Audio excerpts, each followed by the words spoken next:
Upacara serah terima jabatan Kasat Intelkam dan Kasat Polairut. Siap.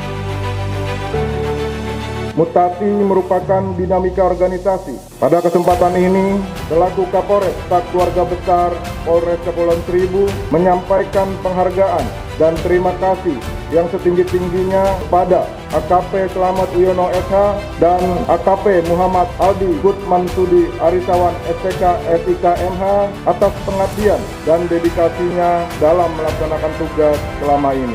Banyak hal positif yang telah saudara lakukan demi kemajuan Polres Kepulauan Seribu ini. Dan kepada pejabat yang baru, saya ucapkan selamat datang dan selamat bergabung di Polres Kepulauan Seribu.